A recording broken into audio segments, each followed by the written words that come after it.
From Toronto studios, this is the Muslim News on Muslim Network TV. Assalamu alaikum, I'm Saamiyah Syed. Our top story tonight, 31-year-old Mohammed Masood, a former employee of the Mayo Clinic in Rochester, Minnesota, has been sentenced to 18 years in prison for terrorism. He pleaded guilty to attempting to provide material support to a foreign organization designated as terrorist. The U.S. Attorney's Office for Minnesota alleged Masood, a licensed physician from Pakistan, used an encrypted messaging app to contact ISIS. Prosecutors say Masood expressed a desire to carry out lone wolf attacks in the United States. Court documents show Masood was hired by the Mayo Clinic in January 2020 as a research coordinator on an H-1B visa. He was found to be making plans to travel to Syria via Jordan to join ISIS. His plans were thwarted by the closure of the borders due to the COVID-19 pandemic.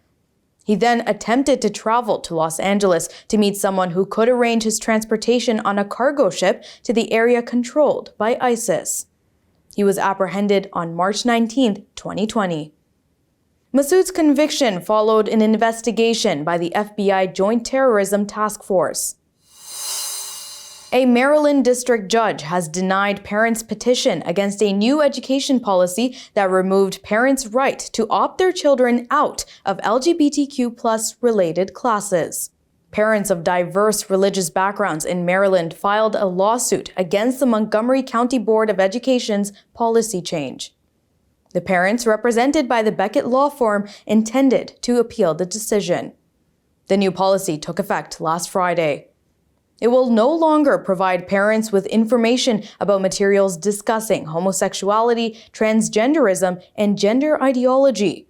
And students will no longer be able to opt out of such content. Parents of the Catholic, Muslim, and Ethiopian Orthodox faiths argued the directive violated their parental rights and religious freedoms. Maryland law requires schools to inform parents of course content related to family life and human sexuality and allow them to opt their children out. According to the court, the new materials do not fall into this category and are exempt from the notice and opt-out requirements. Judge Deborah Boardman agreed with the school board in her ruling, saying parents are unlikely to prove the policy violates state law. She argued the objectionable questions are the subset of the English language arts curriculum and not part of the family life and human sexuality unit of the health curriculum. Boardman also said mere exposure to conflicting ideas does not equate to indoctrination and that parents still have the option of teaching religion at home. Their curriculum includes reading materials that teach young students about homosexuality and transgenderism. It includes a book called Pride Puppy, aimed at preschool and kindergarten students. The Wisconsin Supreme Court has made sweeping changes to improve transparency and accountability after electing a liberal majority. Changes include opening administrative conferences to the public, establishing a task force to recommend rule changes, and making court decisions more accessible online. The court previously closed its administrative conferences to the public and was criticized for its recusal rules, which were seen as too weak. A 2022 Marquette University Law School poll found only 37% of Wisconsin residents have great or fairly great confidence in the state Supreme Court. Legal experts and ethnic groups have welcomed the new measures. The changes are also seen as a way to restore public confidence in the court. The changes will be implemented by the court's 3 liberal justices. The court's 3 conservative justices have not commented on the changes.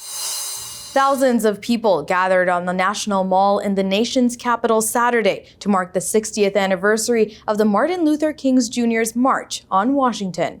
The gathering was a precursor to the actual anniversary on Monday. President Joe Biden and Vice President Kamala Harris met with the organizers of the 1963 gathering. Saturday's event was organized by the Drum Major Institute of Kings and the Reverend Al Sharpton's National Action Network. Speakers included Ambassador Andrew Young, a close advisor to King, who helped organize the original march. Marchers chanted slogans and demanded racial justice. They carried banners reading, "Stop racism now, respect women of color, row your vote, and end the Electoral College." The event was held at the site where more than 250,000 people gathered in 1963. Speakers and demonstrators pointed out the challenges that continue to exist, such as voting rights, policing, and redlining. A 21-year-old white gunman is accused of killing 3 black people in a racially motivated attack at a Dollar General store in Jacksonville, Florida. The shooting occurred Saturday. The alleged gunman, identified as Ryan Christopher Padmeter, has legally purchased a handgun in April and an AR-15 rifle in June. The victims were 52-year-old Angela Michelle Carr, 29-year-old Gerald Gallion, and 19-year-old Arnold Joseph. Authorities said the suspect used racial slurs during the attack, left a racist manifesto, and had swastikas with Nazi symbols painted on his firearm. The accused shooter had been expelled from the campus of a nearby university. He then went to the Dollar General store where the shooting occurred. The Justice Department is investigating the attack as a hate crime and racially motivated violent extremism. Holocaust historian Amos Goldberg says calling Israel's treatment of Palestinians apartheid is not anti-Semitic. In a guest editorial at the German newspaper Frankfurter Allgemeine Zeitung, Goldberg said the Israeli government is opposed to human rights, democracy, and equality. He says it also promotes authoritarianism, discrimination, racism, and apartheid. Goldberg mentioned Benjamin Pogrund, a South African-born Israeli author who went from rejecting the term apartheid to recognizing its validity based on Israel's denial of Palestinian rights and freedom.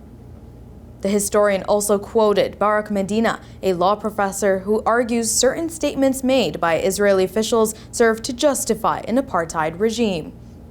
Goldberg says more and more people around the world, including in Israel, are recognizing the reality and acknowledging it. A petition co-initiated by Omar Bartov, an Israeli-born historian and professor of Holocaust and Genocide Studies at Brown University, reads, "There can be no democracy for Jews in Israel as long as Palestinians live under an apartheid regime." The petition was signed by more than 2,000 academics, clergy, and other public figures. A Molotov cocktail was thrown at the Kaprolu Hachi Ibrahim Aga Mosque in Limassol City in the Greek Cypriot administration of southern Cyprus. The mosque's door and wall were damaged slightly in the attack, which occurred at around 1 a.m. local time on Saturday. Greek Cypriot police have launched an investigation to find the perpetrators. The attack was recorded by a security camera. Turkish Cypriot President Ersin Tatar and Prime Minister Anal Ustal have condemned the attack. Before the incident, the words "Immigrants Islam are not welcome" were spray painted on the walls of the mosque. The mosque is located in the predominantly Christian neighborhood of Limassol. There have been several attacks on mosques in Cyprus in recent years. We're bringing more news stories after the break, so stay tuned and we'll be right back.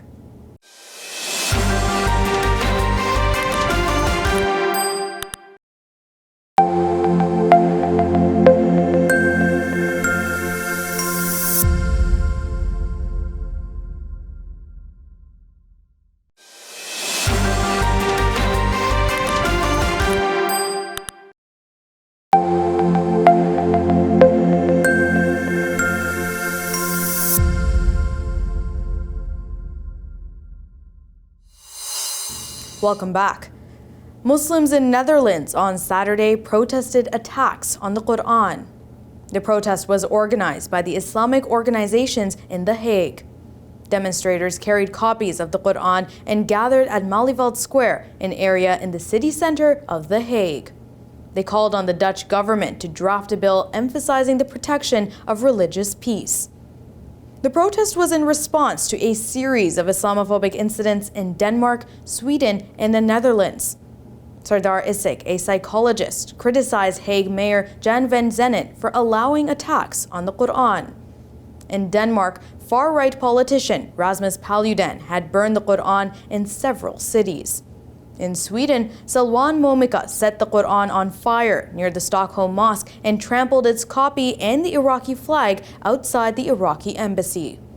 And in the Netherlands, Edwin Wagensveld tore up the Quran in The Hague and Utrecht. Demonstrators say attacks on the Quran hurt Muslims greatly, and tearing the Quran under police protection was a racist act. Charges have been filed against a teacher at a private school in northern India who can be heard on a video calling on students to beat a 6-year-old Muslim classmate. A police official in Uttar Pradesh, India's most populous state, confirmed the teacher will be charged with intentional assault, insult, and provocation. A video of the incident in Khubapur village in Muzaffarnagar surfaced on the internet on Friday, sparking widespread outrage. It shows the Muslim first grader standing and some of his classmates slapping him as instructed by the teacher. The teacher can also be heard swearing at the Muslim children. The boy's father, Irshad Ahmed, initially said he would not file a complaint but would withdraw his child from school. Opposition leader Rahul Gandhi said the incident was a result of sowing venom and discrimination in the minds of innocent children. Prominent Muslim leader Asaduddin Owaisi said the father of the Muslim boy did not file a complaint because he knew he would not get justice. Human Rights Watch says hate crimes against Muslims and other minorities have increased since the Hindu nationalist Bharatiya Janata Party came to power in 2014. The Canadian government has paid hundreds of millions of dollars to Indigenous tribes in the province of Saskatchewan to compensate for historical wrongs. The Musqueam Saulteaux Nation received the largest amount, $150 million, in compensation for land taken from them in 1909. It is located in northern Saskatchewan and has a population of about 1,600 people.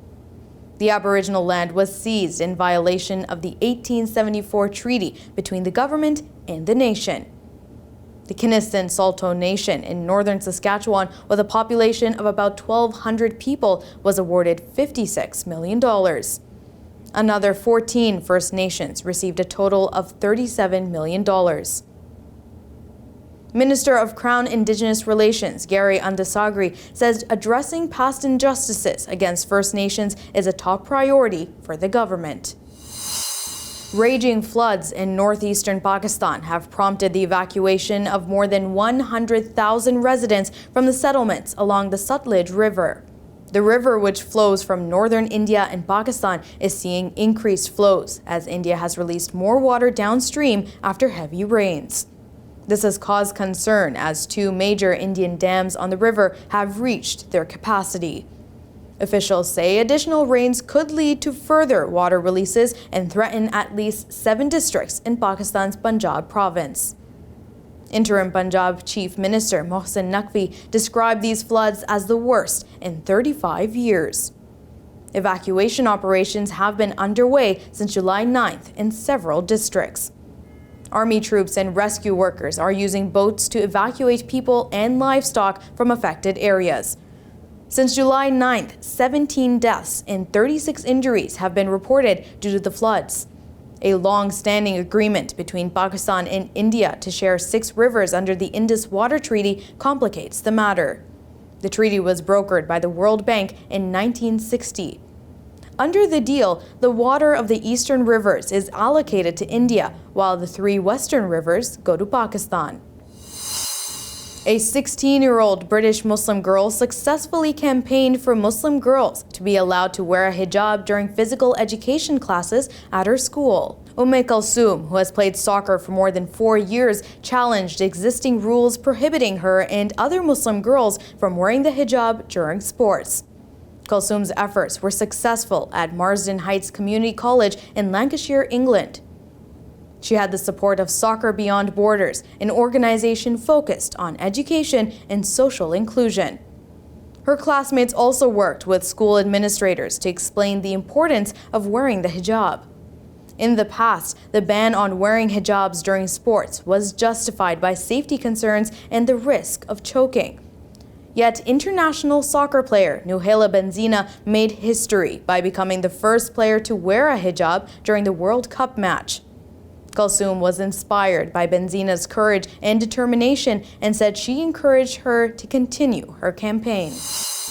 In related news, France is set to ban Abayas, loose robes worn by Muslim women in state schools. Education Minister Gabriel Attal wants to implement the change before the next school year. France has long maintained a strict ban on religious symbols in public schools. The legislation dates back to the 19th century and aims to remove traditional Catholic influence in education. The wearing of hijabs in French schools is already banned. The 2004 hijab ban in schools was followed by a ban on full-face veils in public spaces in 2010. It has caused resentment among the country's large Muslim community. The decision to ban abayas has been contentious. Some argue it interferes with civil liberties, while others see it as a necessary step in maintaining secularism. The French Council of Muslim Faith, a national body including many Muslim associations, has said clothing alone is not a religious sign. Well, everyone, that's all from our Toronto studios tonight.